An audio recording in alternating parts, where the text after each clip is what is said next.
से दे देते हैं कि प्रैक्टिकली आप पास हैं इस एग्ज़ाम में, प्रैक्टिकली आप पहले से ही इस एग्ज़ाम में पास हो चुके हैं। बस आपको नंबर अपना बढ़ाने के लिए अच्छा करना है, आपको अपने परसेंटेज को बढ़ाने के लिए इससे सपोर्ट लेना है, ठीक। और दूसरी बात, इसमें कहीं से भी कंप्यूटर प्रोग्रामिंग या कोडिंग वगैरह ये सब है नहीं, पाइथन है लेकिन देखते हैं। तो इसलिए आपके लिए हो चुका है बहुत इजी अगर आप सीरियसली पढ़े तो, ठीक। चैप्टर जो है वो है आपका कम्युनिकेशन स्किल। कम्युनिकेशन स्किल में कई चीज़ें आती हैं। सबसे पहले तो जान लेते हैं कम्युनिकेशन का मतलब क्या है। तो कम्युनिकेशन का मतलब है अपनी बातों को बोल करके पढ़ते हैं ना, भाषा क्या है, तो भाषा में लिखित भाषा भी आता है, मौखिक भाषा भी आता है, सांकेतिक भाषा भी आता है। इसका मतलब है कि हम अपनी बातों को सामने वाले तक पहुंचाने के लिए अनेक प्रकार के मीडियम्स का इस्तेमाल करते हैं। एक बोल करके, दूसरा लिख करके, तीसरा संकेत करके। 3 तरीके हैं। और कोई तरीका आपके हिसाब से? और कोई तरीका? और कोई तरीका नहीं है, ठीक। प्लीज इसको इधर कर दीजिए, ठीक। तो कुछ 2-3 मेथड्स हैं, उसमें हम लोगों को बुक वाइज अगर मैं पढ़ रहा हूँ, रीड कर रहा हूँ, तो पहला लाइन देखिए क्या लिखा हुआ है। एक किताब उधर दे दीजिए, इस किताब से यहाँ आप लोग मैनेज कर लेंगे। यहाँ पे रख दे रहे हैं इसको, ये किताब ले लीजिए। आंटी मिटाने वाला एक डस्टर हमको मिल जाएगा इसमें, यही रख दीजिए, ले लेंगे। पानी यही रख दीजिए, ठीक।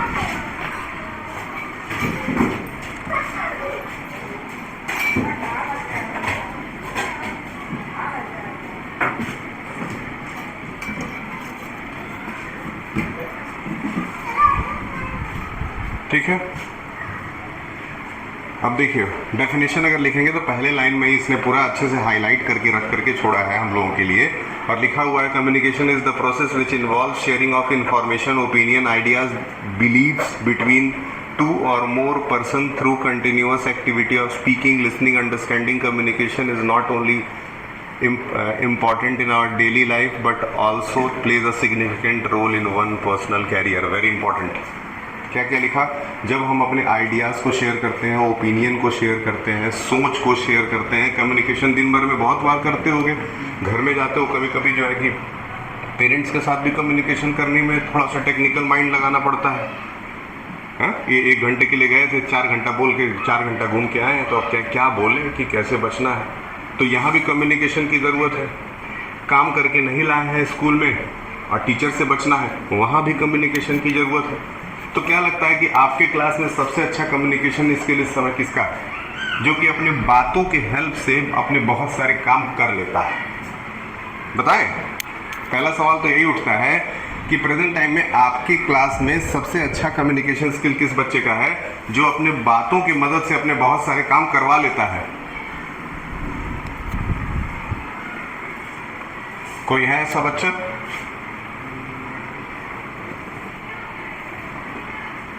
तुम तो नहीं हो, तुम तो सीधी साधे बातें करते हो।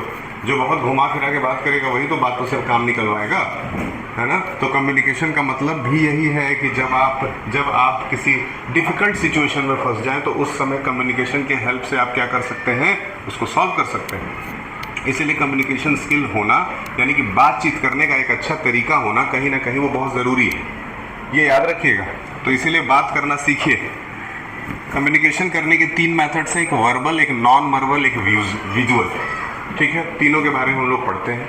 सबसे पहला मेथड जो है वो आता है वर्बल कम्युनिकेशन। पहला मेथड है वर्बल कम्युनिकेशन। क्या कोई वर्बल कम्युनिकेशन का मतलब बता सकता है वर्ड के बेस पे? दूसरा क्या आता है? Non verbal. दूसरा क्या है? Non verbal. Very good, non verbal. और तीसरा विजुअल। नॉन वर्बल कम्युनिकेशन, तीसरा बताएं?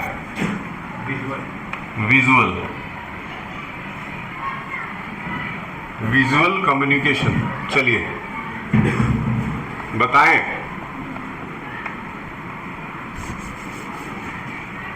1 2 3, ये 3 मेथड्स ऑफ कम्युनिकेशन हम लोग को पढ़ने हैं, वर्बल, नॉन वर्बल और विजुअल। तो विजुअल का मतलब क्या है? विजुअल का मतलब पीछे से देख, पहले विजुअल का मतलब देखते हैं। विजुअल का मतलब जो चीज दिख रहा हो, देख करके हम समझ जाए। जस्ट लाइक कोई बोर्ड लगा हुआ है कहीं पे, तुम कहीं किसी दुकान को खोज रहे थे और उस दुकान का बोर्ड कहीं लगा हुआ था और उसको पढ़े और पता चल गया कि यही दुकान है। ठीक है, तो भैया ये हो गया तुम्हारा विजुअल कम्युनिकेशन।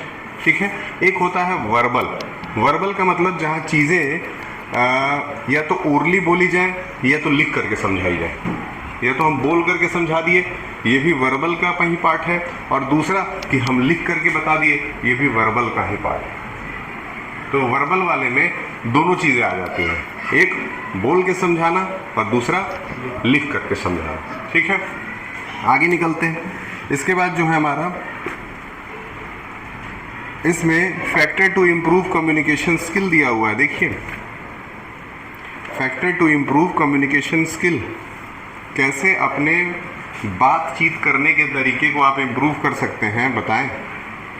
सबसे पहले तो आपको स्पीच देने का तरीका होना चाहिए। देखिए, इसमें एक आदमी खड़ा है, उसको स्पीच दे रहा है। तो स्पीच क्या है? Speech is act of delivering formal oral communication to an intended audience. Clarity is essential and is needed most while communicating. जब आप स्पीच दे रहे हैं, आप में से किसने आज तक स्पीच दे रखा है?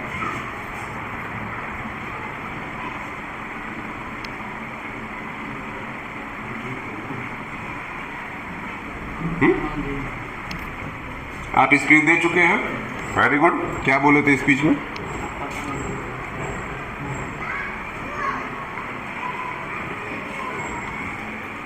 जब भी आप स्पीच देते हैं तो आपके दिमाग में बिल्कुल ये क्लियर रहना चाहिए कि आपको क्या बोलना है। ठीक, उसके बाद जिन लोगों से आप बोल रहे हैं, जो आपके ऑडियंस है, उनको देख करके हमेशा बोलना चाहिए। कुछ लोग हमेशा नीचे पढ़ते रहते हैं, बोलते रहते हैं। तो जब आप जिससे बात कर रहे हैं उसको देखेंगे ही नहीं तो फिर वो स्पीच किसी काम का नहीं है। इसलिए बात करते समय आई कांटेक्ट होना बहुत ज़रूरी है। ये कम्युनिकेशन का बहुत इंपॉर्टेंट पार्ट है। बात करिए तो जिससे भी बात कर रहे हैं उसको देख करके बात करिए। ये नहीं कि उससे बात कर रहे हैं, अब हमको तुमसे कुछ बोलना है तो मैं इधर देख करके बोल रहा हूँ, ये सही ट्रू कम्युनिकेशन नहीं। ठीक, दूसरा है वोकैबुलरी। वोकैबुलरी मतलब शब्दों का चुनाव। अच्छे शब्द जब यूज़ करेंगे तब तो कोई आपके स्पीच से अट्रैक्ट होगा, तो शब्दों का चुनाव जरूर करें। तीसरा है रिदम। रिदम का मतलब क्या हुआ कि जब आप बोल रहे हैं तो एक ही जैसा ना बोलते जाए। आपके आपके आपके आवाज़ के अंदर थोड़ा उतार चढ़ाव भी होना चाहिए। कहीं आप थोड़े जोश में जा जाइए, कहीं लो हो जाइए, कहीं बहुत हाई हो जाइए, कहीं लो हो जाइए, कहीं मीडियम चलिए। इस तरीके से आपको बना के रखना है। टोन भी अच्छा होना चाहिए। कुछ लोग बोलते अच्छी चीज़ है लेकिन उनका टोन खराब होता है, तो टोन खराब होने से अच्छी चीज़ भी खराब लगती है। समझ में आया? इसीलिए टोन पे ज़रूर ध्यान देना चाहिए। इसके बाद है पिच। पिच का मतलब है कि आपकी आवाज़ कितनी सॉफ्ट है। ठीक है, क्या लगता है लड़कों और लड़कियों और बच्चों में से सबसे सॉफ्ट आवाज़ किसकी होती है? बच्चों की आवाज़ सबसे सॉफ्ट होती है। Very good. ठीक है, tips to improve oral communication. Read out loud, जोर से चिल्ला करके नहीं, मतलब फिर भी जोर से बोलने की बात की गई। अगर आप कुछ रीड कर रहे हैं तो कम से कम एक लाउड वॉइस में रीड करें, ताकि जहां तक आपकी ऑडियंस बैठी हुई है वहां तक आपकी आवाज जा सके। ठीक है, क्लियर है? Make a loud video recording of your reading, take notes. घर पे बैठिए, आप जो बोल रहे हैं उसको रिकॉर्ड भी कर लीजिए, रिकॉर्ड करके सुनिए। सुनने से आपको आइडिया लगेगा कि आप अपनी आवाज़ को बार बार जब सुनेंगे तो आपको महसूस होगा कि आपसे गलती कहाँ हो रही है। क्या हो रही है भैया? आपसे कहीं गलती हो रही है क्या? अगर रुकेगा बाई चांस तो बताइएगा। आपसे अगर गलती हो रही है तो इसको आइडेंटिफाई करने का तो आजकल बहुत आसान तरीका है, क्योंकि सबके पास फ़ोन और कैमरा है। सब लोग इंस्टाग्राम बनना आज चला रहे हैं, कि नहीं चला रहे हैं? हाँ, कम्युनिकेशन का वो भी एक बहुत अच्छा मेथड है, लेकिन वो विजुअल कम्युनिकेशन है। इसीलिए विजुअल कम्युनिकेशन को लोग सबसे ज़्यादा वैल्यू देते हैं, जहाँ आपको चीज़ें देख करके सीखने का मौका मिलता है कि नहीं? Instagram is a visual communication, याद रखिएगा। फिर आता है रिटन कम्युनिकेशन। रिटन कम्युनिकेशन के बारे में हम सब जानते हैं, कुछ लिख करके, जैसे हमने एक एप्लीकेशन लिखा आपको दे दिया, ठीक, आपने कुछ नोट लिखा किसी दूसरे को दे दिया, आपने कंप्यूटर का नोट्स बनाया किसी तीसरे को दे दिया। ठीक, याद रखिएगा tips to improve written communication हो गया। फिर आता है interpersonal communication. This is the form of communication is extremely private. Interpersonal का मतलब होता है जब हम प्राइवेटली किसी एक बात को किसी दूसरे को बोलते हैं और ये चाहते हैं कोई तीसरा उस बात को ना सुने। ठीक है, मतलब आपको मुझे कुछ सिर्फ आपसे बोलना है, उन लोगों से नहीं बोलना है, तो वो इंटरपर्सनल कहलाएगा। तो वो हम कैसे बोल सकते हैं? मैसेज कर देंगे पर्सनली आपके पास। अब ऐसा थोड़ी ना ग्रुप में मैसेज कर देंगे जब आपसे बात करना है, समझे? तो उसी को इंटरपर्सनल कहते हैं। अच्छा, एक इंटरपर्सनल है लेकिन एक इंट्रापर्सनल भी है। इंटरपर्सनल का मतलब in this form of communication information is exchange between two individual to communicate effectively. The two individual involve interchange their roles and understanding. Intrapersonal में क्या है? This is the form of communication extremely private. Extremely private का मतलब क्या हुआ? This is undertaken reflect upon the appreciate something to include silent conversation with ourselves we simultaneously which roles between the senders and the receivers। ठीक, तो एक interpersonal है और एक इंट्रापर्सनल है। इंट्रापर्सनल में क्या होगा? इतना प्राइवेट होना चाहिए कि किसी तीसरे तक वो बात पहुंचे। लेकिन इंटरपर्सनल में क्या हो सकता है कि जैसे सपोज यहाँ 4 लोग बैठे हैं, हाँ, लेकिन 4 लोगों में से मैंने किसी एक का नाम लेकर के सिर्फ उससे बात किया। जैसे उधर क्या नाम है आपका? संगीता। तो मैंने सिर्फ बोला Sangeeta where is your computer copy. तो ये मेरा जो मैसेज था ये सिर्फ किसके लिए था? संगीता के लिए था। तो ये इंटरपर्सनल हो गया। लेकिन इंट्रापर्सनल क्या हो गया?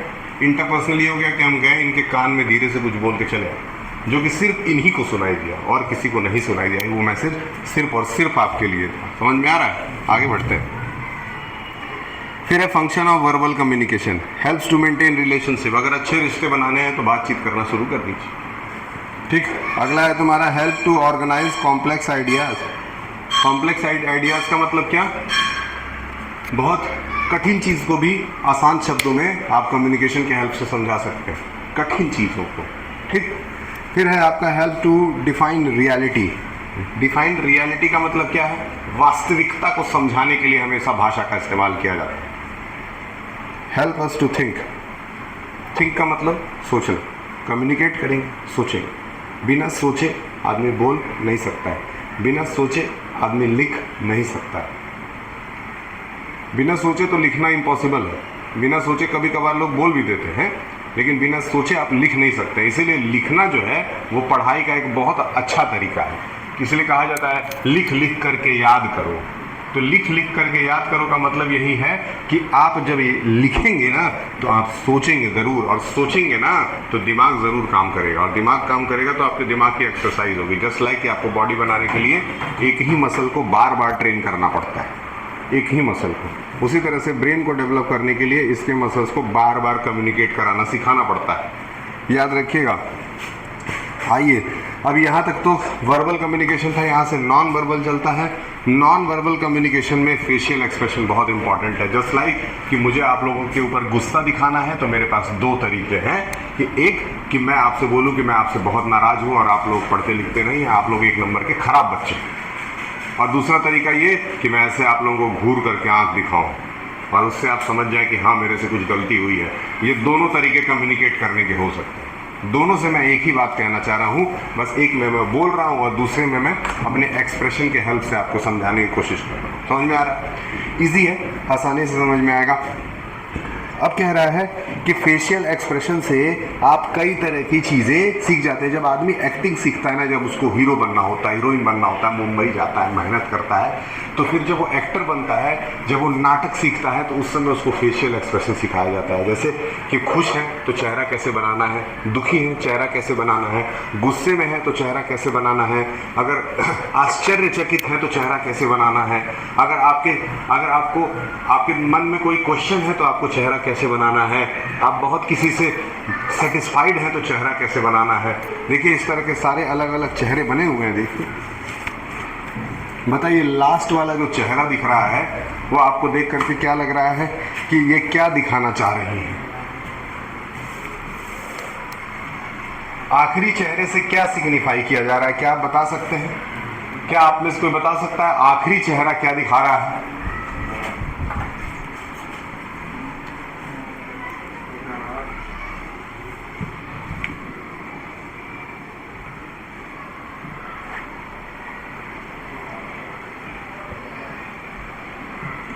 क्या आप में से कोई बता सकता है आखिरी चेहरा क्या दिखा रहा है? वो आंख बंद कर करके गुस्सा दिखा रही है लास्ट में। तो ये तुमको पता नहीं समझ में आ रहा है नहीं आ रहा है, तुम पता है कौन से चेहरे को देख रहे हो भैया उसमें? सबसे आखिरी चेहरा। हाँ, उदास है कि सो रही है, रिलैक्स है? चलो उसके पहले पहला वाला चेहरा बताएं। जो पहला चेहरा है वो किस चीज को दिखा रहा है?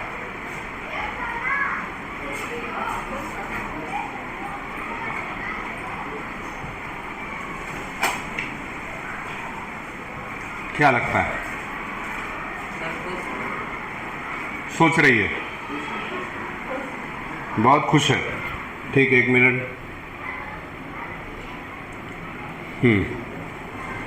अब आप मुझे बताएं, ऊपर से 1 2 3, ऊपर 5 है, नीचे 8वां चेहरा क्या दिखा रहा है?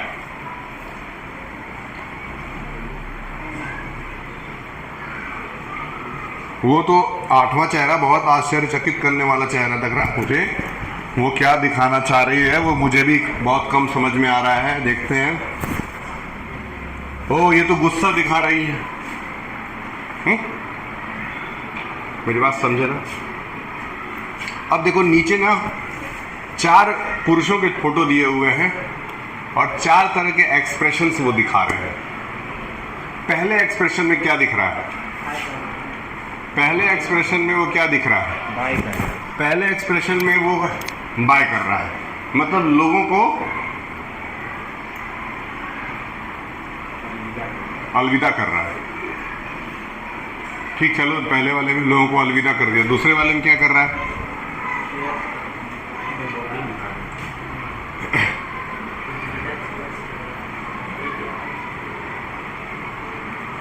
सेलिब्रेट कर रहा है।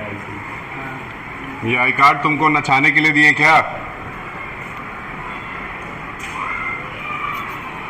हाँ, सेलिब्रेट कर रहा है। दूसरे वाले में वो खुश है, किसी चीज का सेलिब्रेशन कर रहा है। तो एक्सप्रेशन के हेल्प से बताया जा सकता है। और तीसरे वाले में देखिए ऐसे उंगली किया हुआ है। हाँ? डांस का स्टेप लग रहा है। डांस का स्टेप लग रहा है। ठीक है, चलिए डांस का स्टेप मान लेते हैं। चौथे वाले में चौथे वाले में लग रहा है किसी चीज को समझा रहा है। समझ में आया? याद है। और वैसे भी सबसे अच्छा तरीका सांकेतिक तरीका भी तो होता है, जैसे जस्ट लाइक अंपायर है, तो अंपायर जो होता है टीम मैच में वो कभी कुछ बोलता कहाँ है, चुपचाप खड़ा रहता है।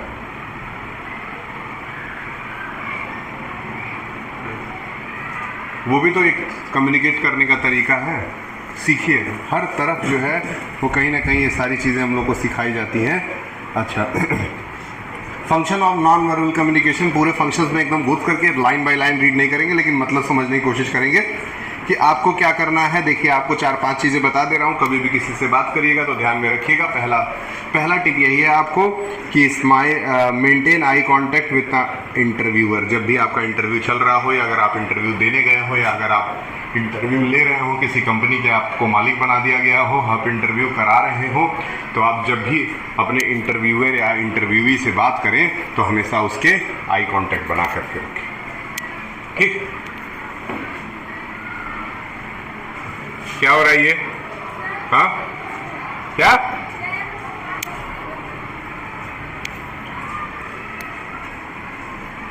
Smile and nod when the interviewer is talking, है ना?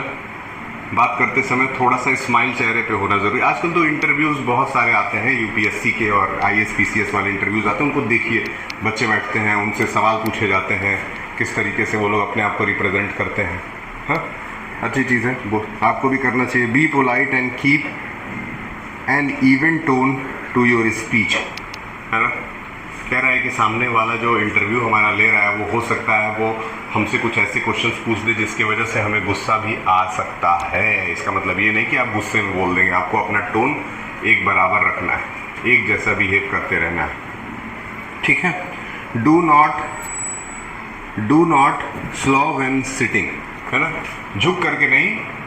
आप कभी भी देखेंगे कि दो पॉलिटिकल लीडर्स को मिलते हुए या दो आईएएस ऑफिसर्स को मिलते हुए, दो पुलिस कर्मियों को मिलते हुए, तो इन लोगों को हमेशा इरेक्ट खड़ा हुआ होता देखते हैं हम लोग। जवानों को मिलते हुए देखेंगे, सैनिकों को, तो वो हमेशा सीधा खड़ा रहता है। तो सीधा खड़ा रहना आप कॉन्फिडेंस और अपने डिसिप्लिन को दिखाता है। समझ में आया? ठीक है, आगे बढ़ते हैं। Relax and lean towards the interviewer. ठीक, उसके बाद से कह रहा है कि जो इंटरव्यूअर है उसके सामने एक रिलैक्स पोज में रहे, रिलैक्स रहे, मतलब आपके चेहरे पे घबराहट नजर आएगा तब तो वो आपकी कमी का फायदा उठा सकता है, इसीलिए रिलैक्स रहें। Be attentive to whatever the interviewer is saying और आस्किंग। बी अटेंटिव मतलब ये नहीं कि एक बार क्वेश्चन उसने पूछा, आपने बोला कि सर एक बार और रिपीट करिए क्या पूछे थे, ये नहीं करना है। एक बार में सुनिए, क्योंकि वो मालिक है ना भैया, आप नौकरी खोजने गए हैं ना, तो उसकी बात सुनिए, नहीं तो निकाल देगा, नहीं मिलेगा काम, कोई बात नहीं। Do not interrupt your interviewer. Interrupt मत करिए, वो कुछ बोल रहा था तो बीच में उसकी बात काट दी, ये नहीं करना, इंटरप्ट कभी नहीं करना। Rest N arm on a chair. ठीक है, जिस चेयर पे आप बैठे हैं हाथ दोनों तरफ रखिए, ऐसे आप हाथ रख सकते हैं। ठीक है, ये वाला जब आप हाथ ऐसे रखते हैं तो वो रिस्पेक्ट को दिखाता है, जब हाथ आप ऐसे रखते हैं तो रिस्पेक्ट को दिखाता है, जब हाथ आप ऐसे रखते हैं तो कॉन्फिडेंस को दिखाता है। समझ में आया? ये दिखाता है कि आप बहुत कॉन्फिडेंट हैं। समझ में आया कि नहीं? हाँ, तो कई तरीके के पोजेस होते हैं। जैसे कुछ लोग जब बैठते हैं चेयर के ऊपर तो एक पैर के ऊपर दूसरा पैर रख करके बैठते हैं, ये आपके कॉन्फिडेंस को दिखाता है। तो जब भी आप अपने से सीनियर के सामने बैठते हैं, तो पैर के ऊपर पैर कभी ना रख करके बैठे। सीनियर के सामने कभी भी पैर के ऊपर पैर नहीं रखा जाता है। ठीक है, तो उसके सामने जब भी आप बैठे तो दोनों पैर सीधा। ठीक है,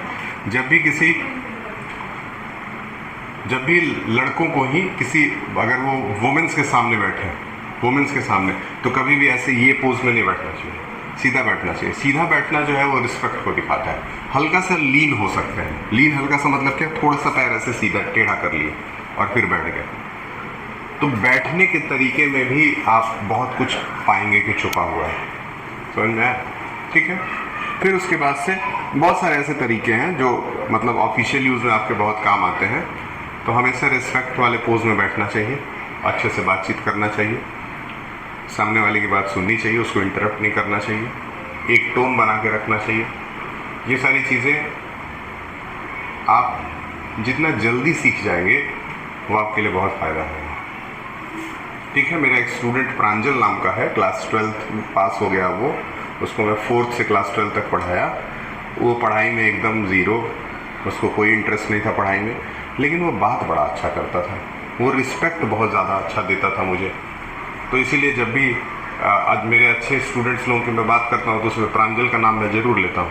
वो पढ़ाई में ज़ीरो था, एकदम ज़ीरो, किसी तरह से बस पास हो जाता था, लेकिन कहीं भी मिलेगा 10 लोगों के सामने तो बहुत अच्छे से बात करेगा, रिस्पेक्ट देगा, मेरी वैल्यू बढ़ाएगा, 10 लोगों से बाहर जाके मेरी तारीफ करेगा। उसका कम्युनिकेशन स्किल इतना अच्छा था कि वो आज अच्छा कर रहा है, सक्सेसफुल।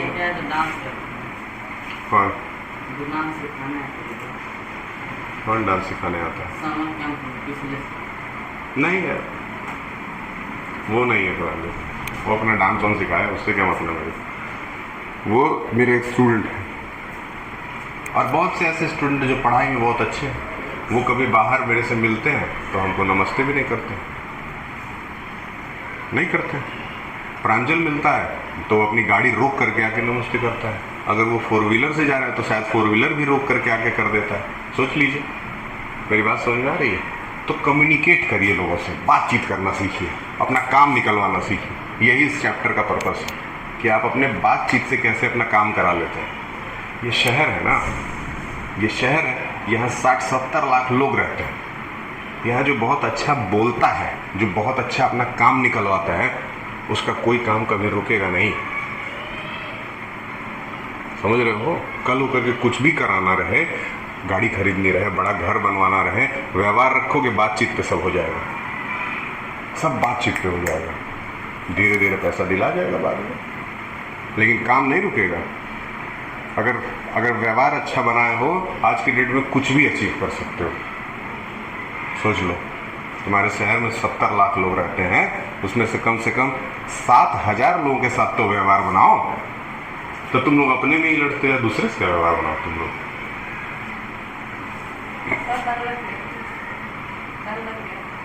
हाँ, तो क्या करें, मना कर दे लगाने से?